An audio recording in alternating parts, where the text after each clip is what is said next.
Today, I'm going to be post-processing an image of a galaxy M63 that I took from my rooftop balcony here in Tokyo, Japan. So a lot of light pollution using this rig that I have behind me. I've already published a first light video, but what's going to be special is that we're going to use free software only to do this processing. Namely, I'll be using GraXpert, I'll be using Siril, and I'll be using Gimp. And I'll show you how to download that software and how to use it so you can have a fast workflow to really get pretty cool results with very little work effectively, because I'm lazy. I'm actually Quiv, the lazy geek. Welcome back to the channel. And so I like solutions that get you 95% of the way for 10% of the effort. And that's what we're going to do today with free software only. And of course, we're going to be comparing with the same image, but post-processed with paid software. And of course, this is great to occupy your cloudy nights, because don't let the sun here lie to you. You liar, sun! Because it's always going to be cloudy at night this season in Tokyo. We're getting towards the rainy season, so I need stuff to do, and this is the perfect thing to do. Let's go inside and get processing, shall we? Okay, we're inside and we are ready to process this image of the M63 Galaxy that I took with just a luminance filter, no light pollution filter, with a one-shot color camera. And this tutorial should work for pretty much any broadband one-shot color camera image pretty well. It's also to note that I'm using this process on a already stacked image, so I'm not going to cover the stacking part of this. We're just post-processing from a final stacked image. And let's get started with our first piece of free software, which is going to be GraXpert. So GraXpert is a piece of free software that lets you do background extraction, completely automated. So it removes things like moon glow or sky glow gradients from your image, which you can pick very easily in cities like Tokyo, and it's available for Windows, Mac, and Linux. Just like all of the software we're going to use today is available on all of those platforms. So regardless of what you're using, you should be able to use what we have today. And we're going to go to graxpert.com. You click on whatever is your OS, and then you just install this piece of free software. And we're going to open our stacked image with this. I'll have the data, by the way, in the description if you want to follow along. Although, again, it should work pretty well with like other Galaxy images, for instance. So let's get to it. So I've opened up GraXpert, and the first thing that we do, we need to load the image. You can see we have those nifty steps on the left-hand side telling us what to do step by step. So let's load the image. And for me, it's this image M63 combined.fit. And here we are. And what we are supposed to do after loading the image is look at it. Automatically, GraXpert applies only a visual stretch. So it's just for our eyes to see how the image looks like. And we can also like increase the amount of stretch like to this bottom value to really see what's happening. And we can see that in this particular image, we have our corners are a bit like bright. So hopefully GraXpert can help with those bright corners. And also this image doesn't have that, but if you have stacking artifacts, like very sharp transitions towards the edge of your frame, you need to crop them out first. And this is done with the tool crop here. So we're going to use that, and you can just drag and drop those, let's say, yellow corners here to say like, okay, we're going to crop to this, for instance. I don't need to do it on my image, but I'm doing it just to show you how it looks like. So we're just going to click on apply crop, and now we have cropped our image. The next step, we're going to let GraXpert remove the background, and we're going to use their AI method. Now you want to go in this drop-down list, make sure you have AI selected, and that should, if you're using GraXpert for the first time, download the latest AI. By the way, make sure that you're on the latest version of GraXpert. Currently, it is 3.0.2 because it has the latest AI model to do both background extraction, but also, and this is the added bonus, denoising of the image using AI process. If you don't get that message, you may need to go to Advanced tab, and then under Background Extraction, you select 1.01. This should ask you to download the AI model. And while you're at it, you want to do the same thing for the denoising AI model. You see I'm on 2.0.0, but apparently when I wasn't looking, 3.0.0 became available. So I'm going to try to select it and see what happens when we go to denoising. Apologies in advance if we get an error. Then you see we have a single parameter, which is the smoothing parameter. And if you have a very smooth gradient, like very smooth sky glow kind of gradient in your image, which is what I have here with those corners, you can just set the smoothing to 1. If you have very abrupt changes in gradient that you want to deal with, then you need to lower the smoothing to as low as 0. It works really well with 0 as well. For me, I'll just leave it at 1 and click on Calculate Background. And now that it's done, we can actually use this little drop down here to look at the original image, and then the background of the image that was removed from the image, and also the gradient corrected image. So you see the corners are definitely better. They're not actually perfect, but definitely better. Let's say this is good enough. And now I can go to my denoising tab, and I recommend starting with a value of maybe around 0.8. It works really well for my images, but you're free to experiment with other values as well. So select your strength and then click on Denoise Image. Now it tells me, hey, you have not installed this 3.0.0 denoising AI model. Download it now. Yes, absolutely. And here we have the result. The AI downloaded itself, and then it actually applied the denoising on the image. By the way, I'm using Control plus my scroll wheel to zoom in and out of the image. And I'm going to go back to a more reasonable default stretch of 15%. So we can look at the image, gradient corrected and denoised. And you can see the noise is really well controlled there. The background becomes much less noisy, while the galaxy itself still retains a lot of details. I feel I could even push it more. So I'm going to try to go to like 0.9, see what happens.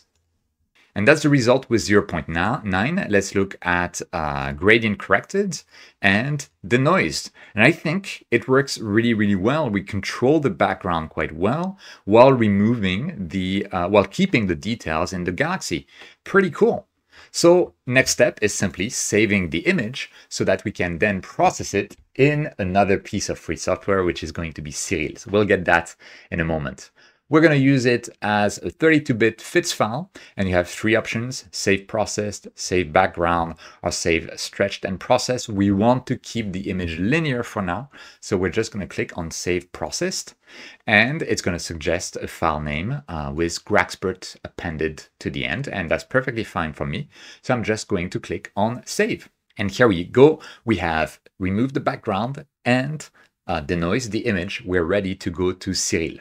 Before we go to Siril, I want to remind you, my process is going to be really like a lazy process to get 95% of the way with 10% of the effort. Feel free to leave any tips you have or any mistakes that I made or inefficiencies down in the comments. And if you're just lazily watching this video or following along, you may want to check the comments to see if someone else much brighter than me has, gotten really cool tips in there. While you're doing there, leave your own comment. What do you think of this workflow, this free software, etc.?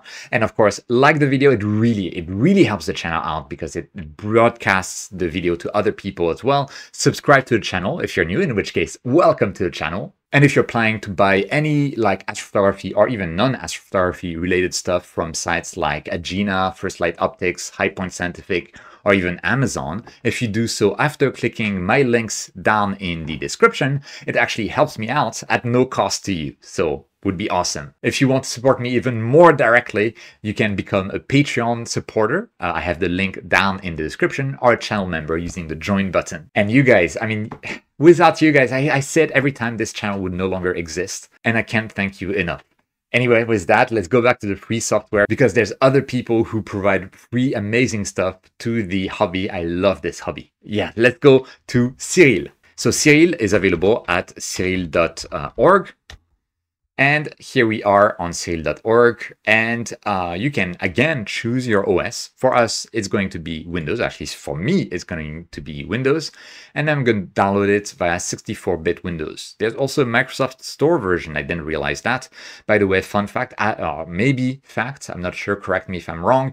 I believe that Siril was originally developed by a guy called Siril. and then it has tons of other contributors. Thus the name, although the way of writing is different. Anyway, let's go and download the 64-bit version of Siril, and then you can install it. It's just, running it and install it as usual. It's going to just work out. And they have a neat link if you want to donate to them to thank them for what they're doing for the hobby. Anyway, I've now installed and opened up Siril. So once I'm in Siril, I want to click on the Open button on the top left, navigate to the image that I took. So for me, it is this one, the one that we just saved from GraXpert, and click on Open. Now, when you open it, very often you'll see a very black background with a couple of dots, which are actually stars. This is very normal. To see a little bit more what's going on, you can go in here, this drop down, and select Auto Stretch. Now, this does not stretch the image. It just displays the image in a way that is visible to you. And because we applied some pretty aggressive denoising on the image before importing it into Siril, Siril is being extremely aggressive with the auto stretch. Don't worry, when we get to the actual stretching, we will be far more conservative. What is my first step when I'm in Siril there? I'm going to go to image processing here, go to color calibration and photometric color calibration. This will basically align the color channels of your image so that your star colors are as close as possible to the true star colors that we have in our star catalogs effectively. So you need to tell Siril where you were pointed at. So for me, it's M63, and also what was your focal length, basically how much you were zooming in, and what is the pixel size of your camera. If you have a piece of software to capture your images and your stacking software that worked together well, and they registered both the target coordinates and the pixel size and the focal length of your equipment. Actually, a lot of software does that. And if that link of metadata was unbroken, then you can just click on Get Metadata from Image, and it will download, get all of that data directly from your image, nothing to do on your side. If that doesn't work, you can just search for your target name.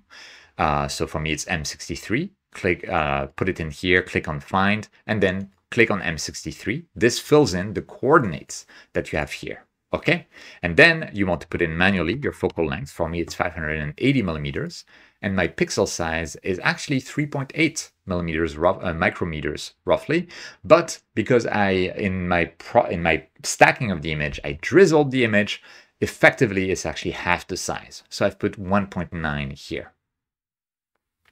While I'm at it, I'm going to select a small area of the image without really much stars in it.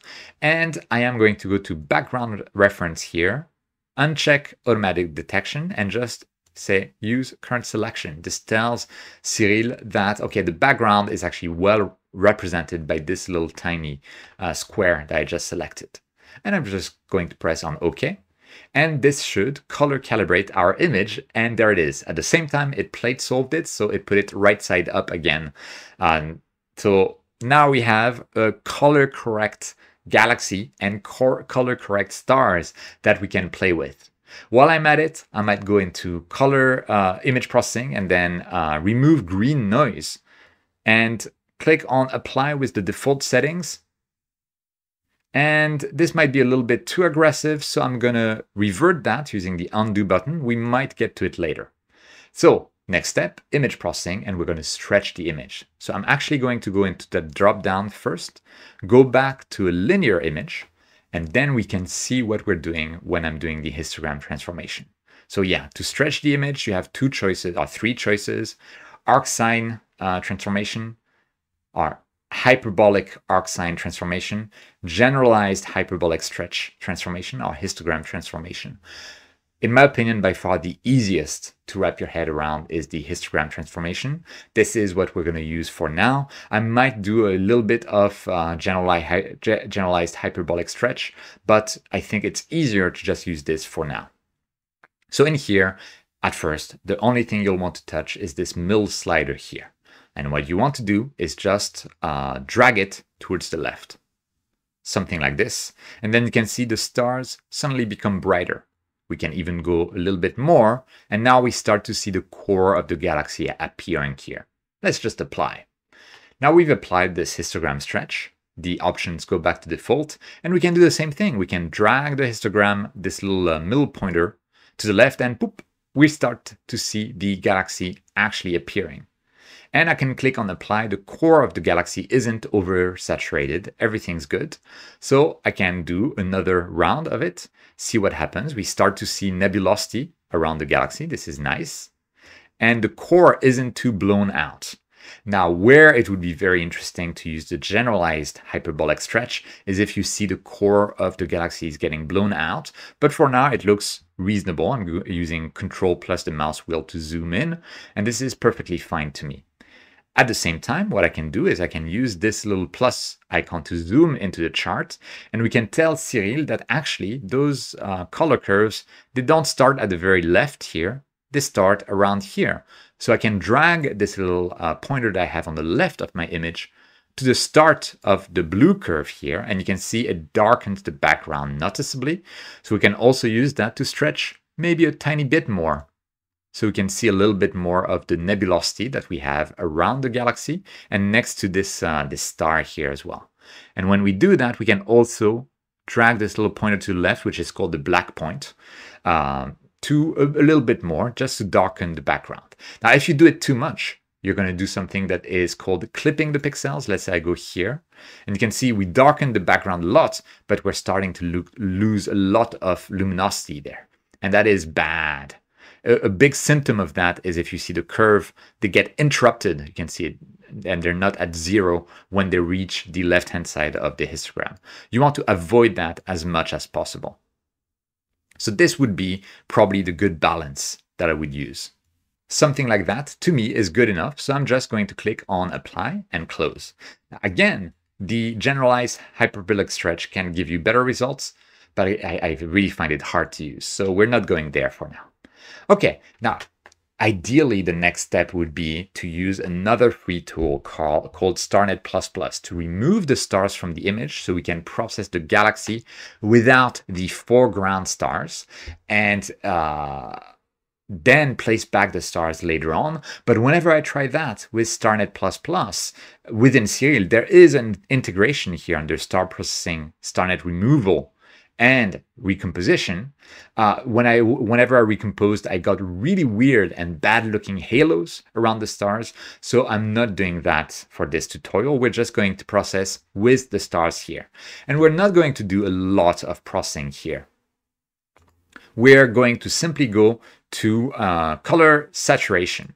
And we're going to add some color, not add to some color to the galaxy, but increase the amount of color that's in there.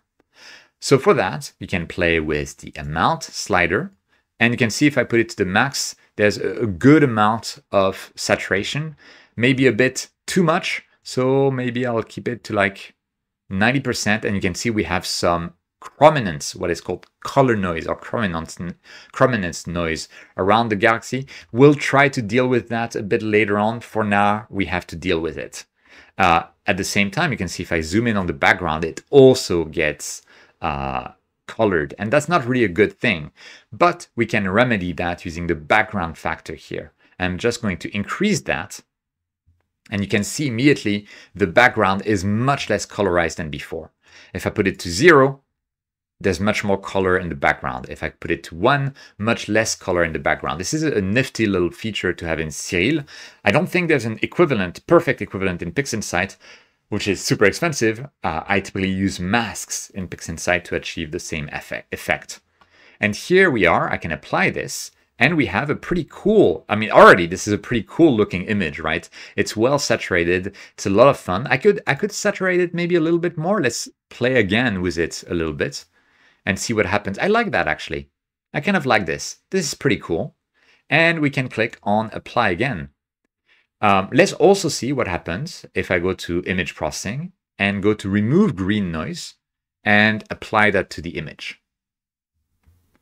So on the overall image, before, after, yeah, it blued the image a little bit. So I'm just going to undo this and leave it as is. And this already looks pretty neat, right? But it's not the end yet. What I'm going to do next is go to image processing and go to noise reduction. We already did some linear noise reduction with GraXpert earlier, but we can do a little bit more for the salt and pepper noise. So let's try with the default settings in here and click on apply. Okay, it is done. Let's look at the before and then after. And it's quite subtle, but there is definitely a reduction in the salt and pepper noise. And it's actually going to be somewhat important when we do some final touches in Gimp. So this is actually pretty nice, and I like what I'm seeing. So I'm going to close that. And now I think we're done with Siril for now. I'm going to save the image and we can go to Gimp. Now I want to also add a word. I did not do any deconvolution. I did not use things like AstroSharp, another piece of free software, because trying to do that in combination with the AI denoise in GraXpert and everything else means moving from a stretched image to an unstretched and back and forth, and it gets really complicated, and I didn't find the benefits to be worth it. So I haven't been doing that. I kept things very simple. Anyway, we're going to click on this little icon there to save the current image with a different name. So I'm going to click on that, and under my original folder, let's say with M63 here, I'm just going to call something like M63 combine underscore GraXpert underscore Siril. And rather than saving it as a fit file, which can be a bit annoying to open in Gimp, we're going to go for a TIFF file. There we go. Oh, and it pre-selected another TIFF file, so now I need to do GraXpert underscore Siril again and click on save. The default options, especially 32-bit floating point, actually it's less important now that the image is stretched, but whatever should be good enough. And we're going to click on save. And now we are ready to go to Gimp. So Gimp is available at gimp.org. And in there you have the download button and you can download Gimp. It detected for me that I'm using Microsoft Windows here, but you know, you have macOS and Linux available as well. Again, all of those tools, multi-platform, this is awesome. You can download on Microsoft Store, you can download directly, or you can download via BitTorrent, which is nicer to the Gimp team because it lets them not use their own bandwidth.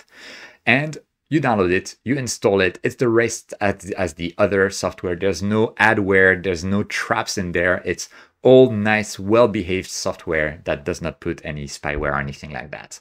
So once you're done, we can open up Gimp. And once Gimp is opened, I'm just going to select this M63 combined GraXpert Siril.tiff image, drag and drop it into Gimp, and we can try to do some adjustments. Now, what I kind of like doing in Gimp is going to filters, and then we can go to enhance and an unsharp mask. Now be very careful there because it's very easy to go overboard with an unsharp mask. But let's zoom into the image and let's click on this preview button there. This is basically before and after. You can see we have so much more detail while we do increase the noise a little bit. So it's not perfect. Also, you can see there's some ringing artifacts around the stars. So here that tells me that I probably want to reduce the amount a little bit. So I'm using the amount slider here.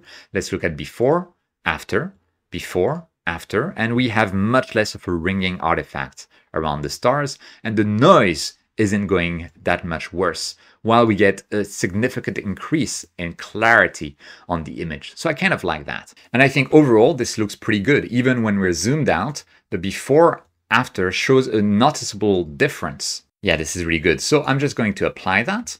And my next step would be maybe playing with curves. So to play with curves, we can go to colors and curves. And this is basically allows you to move this straight line that we have in the middle. If you grab it and make it higher at the top end, it will make the bright areas brighter. And if in the middle, it will make the midtones, the mid-bright areas brighter. And at the bottom is the reverse. So we could like try to make the mid areas brighter. So we have more nebulosity and maybe drag back the top areas to be the same level of luminosity. And at the same time, we could drag the bottom here to have like a darker background with a separation from the main galaxy. So that's what we can do. And it's again a balancing act.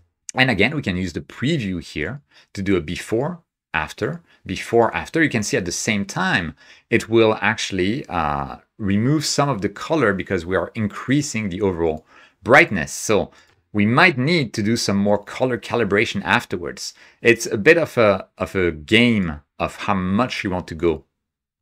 And I think this is probably a good compromise. I like this little compromise here. And I can click on OK. If you went a bit too far and you want to place back the colors, you can go back to colors, and saturation is your friend.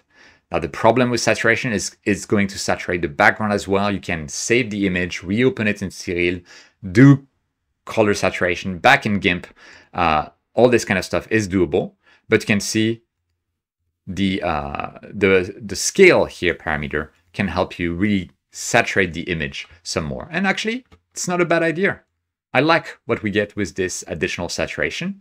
And I would say this is basically our final image after this processing. So how well does this compare to an image of the same, so the same stack, same image, but processed in PixInsight using PixInsight, which is really expensive, but also Blur Exterminator, Noise Exterminator, and Star Exterminator, which are 3 expensive plugins for PixInsight. So these are basically the 2 images. On the right is the image that we just processed together. On the left is the image with the pay-to-win software.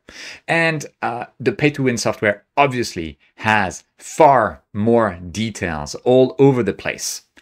You can also see that on the right-hand side, we have more color. And this is probably because I made a mistake when I processed this image on the left. I actually removed the magenta, and I feel I shouldn't have done so. It would have been better to keep it, but that's just on me rather than on the software. Still, I think like our free software achieved a really, really good result, especially consider that on the left, it uses like, I don't know, $500, $600 worth of software compared to $0. So is the image on the left infinitely better than the image on the right? No, of course not. And it wasn't such a difficult workflow with the image on the right either. It's like some very simple steps to get to a pretty cool result. And that's really what I wanted to accomplish with this tutorial. Now, before we sign off, of course, I am going to save the image from Gimp.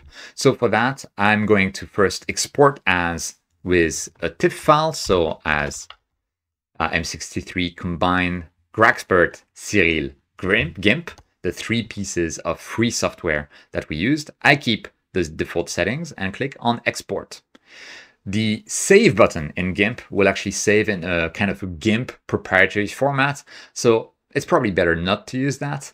And if you want to export as a JPEG, for instance, you can again go to File and then Export As. And in here, we can switch from TIFF to JPEG, and click Export. Then you'll have like a quality slider. You can leave the rest as is. And the quality of 90% is definitely good enough for JPEG. Just click on Export. And now we have our JPEG image ready to post on social media. So thoughts on this process? What would you have done different? Is this useful to you? Let me know down in the comments. Please like the video as well while you're at it. Subscribe to the channel if you're new. Welcome to the channel. And of course, again, you can support me using my affiliate links down in the description or by joining the channel as a member on my Patreon. But more important than all of that, thank you so much for watching. Don't forget, whenever you can, to look up at the stars if you don't have too many clouds, and I'll see you next time.